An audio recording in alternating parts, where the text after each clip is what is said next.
Hi there, hope you're doing well. The work is complete, and so let me go ahead and give you sort of a demo on this one. To start with, I'll just start with the data. So basically, you can see here that this is the dummy data that I have.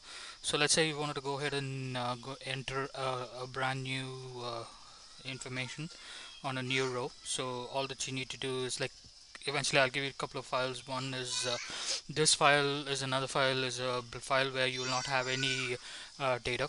I'm sorry about the background noises, apologies. uh, so you can see here, this is like it's pretty much here. So let me freeze that. So once you click the data form, you can see that the first row information is here, and you can click next to see the next row and so on. So totally we have like 51 rows and so on. And so let's say you want to go ahead and enter a brand new data. You can just click new and then type in the hours, like say the hours literally, so whatever is your thing. And then you need to make sure that it has a AM in it. And then the total stops, let's say you put 300. And then remember, these are the ones which have formulas already, so you don't have to enter it. But what you would need to do enter is line 1 or line 2 or line 3 or line 4, whatever line you want, or you can go ahead and enter. But make sure that the spelling which you have here is the same, because if you do have a spelling, or you leave a space or something, obviously that will be treated as a brand new item, and it will be shown the dashboard as another item in there. So that's something that you may want to take care of how it is done. Coming to the date itself, so you can put any date in a month, or since we are trying to track a specific date itself, so you may want to go ahead and enter whatever date. So I'll just put DDMM, some date, whatever is your system setting, you can just go ahead and enter. I follow DDMMYY, so that's the thing. So you have entered the data. So when you hit enter, now just press enter, this data will be automatically be updated in here. So you can see here that information is here. So that's how it is done. So you can see all the formulas, everything can get calculated automatically. For some reason this did not get copied over, but what I'll give you is, like, I'll give you kind of a refresh button here, or the refresh button what's here, and that'll automatically get filled out. So that much I'll do. Basically, I'm supposed to be dragging it down. One more thing that you may want to notice is sometimes when you, let's say you have some data that you wanted to copy paste from somewhere, sometimes this thing could be like you know um, differently. So for example, let me show you. uh, So this corner information, right? So that you can drag up and down based on the table. So when you click on this, you'll be able to see a table just on top of it, highlighted in the top. So that's the thing. So right now you have entered the information, or if you may choose to edit or add or delete any information. So what I'm going to do is, like, I'm just going to try deleting one of the data. Maybe I'll try deleting this particular data. So you can just go there, and let's let's find that 1900, right? So let's see, 1900 is 17, which 730. So I'm gonna go ahead and delete. But remember, when you delete, these things just go out directly. So you may wanna exercise caution before you do that. So that's the data. That row number 19 is what I'm trying to delete. So you can just click delete, and it'll say that it'll get deleted, and you just click OK. That row will go off. So that's another thing. So let's say you wanted to go ahead and edit the data. So you can, if you don't want it to click next, you can just drag up and down. That's possible. So let's say you want to go ahead and edit that, any fields, whatever is editable, like to this maybe, and you hit enter, like the key enter, and that'll get modified. So you can see that got modified here. I'll try doing that again. So you can see that got modified, because that's your next row. So that's how it is done. Criteria is basically to enter the formulas, but my suggestion is let's not use that. So just use the other things, whichever you wanted to go ahead and update it. So that's pretty much, and also ignore the rest of part. So that's the thing. So remember, now we have edited some data here, and you may want to reflect that onto the dashboard, right? So the first thing what you want to do is, like, whenever you come here, have more data, just come here and click on refresh it and refresh. It'll go ahead and refresh all the data, and all the charts, everything will automatically get refreshed. So that is pretty much how it is done. So let's come to the dashboard, and I'll give you a quick overview of how it is done. This is a very dynamic dashboard to what you did like last time. So it's basically whatever you so these things what you see here, right? The blue section is pretty much kind of a filter.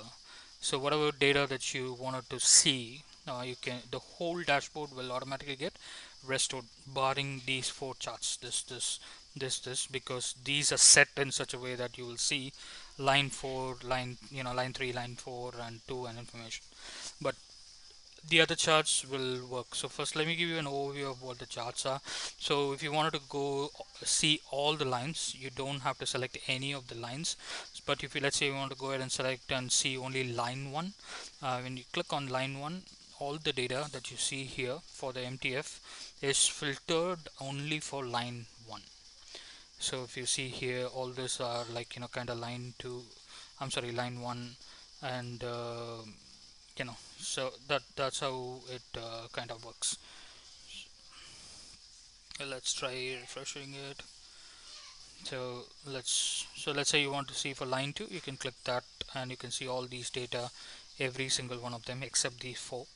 Like, this is your weekly trend, this is your day wise trend on MTF.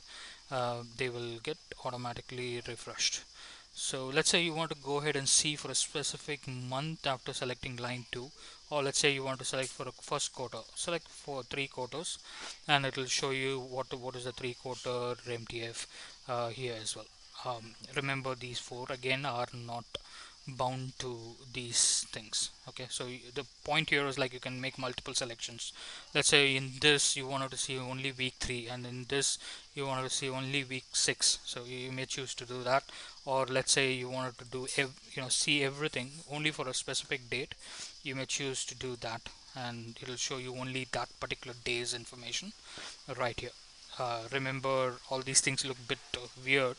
That's because we have this. We are using the same chart for both the complete data and for one day data. So we select like 3 days.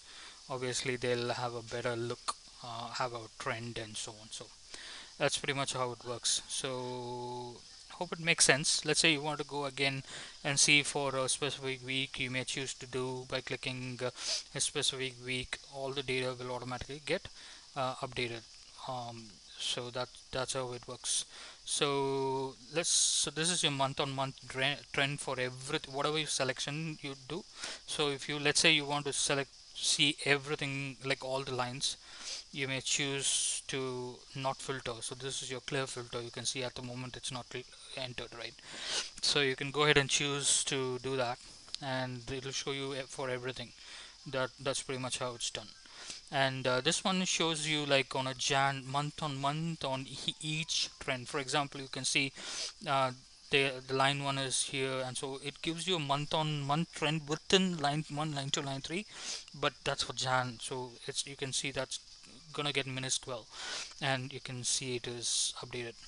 So this one is pure I think so it's set to show you line 1 tracking for MTF, line 2 tracking for MTF, and line 4 tracking for MTF, line 3 for tracking. So again, all of these data are bound to this.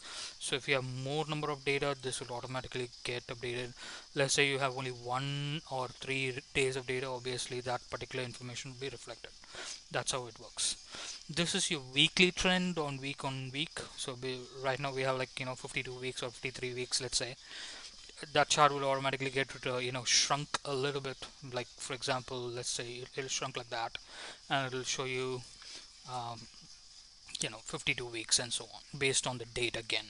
So that's how it is done. So this one will be a most shrunk chart, I would think, because this shows like almost day day on day basis. So there's a high chance that it may get really cluttered like that. So you may want to choose the respective filters on top to view that particular information. So that's pretty much how it works. So let's go back here. So that's pretty much everything. So I hope it makes sense to anything, and I'll be happy to assist if there is any need for any screen shares or something that we can do. They can go ahead for them. So let me know what you think, and we'll go ahead and proceed. Currently, I'm on a 14-inch monitor, so there's a high chance that whatever you see here is like little small and everything. But generally, on a screen share, you wouldn't see the difference. It's just the aspect ratio of it, which makes a big difference there.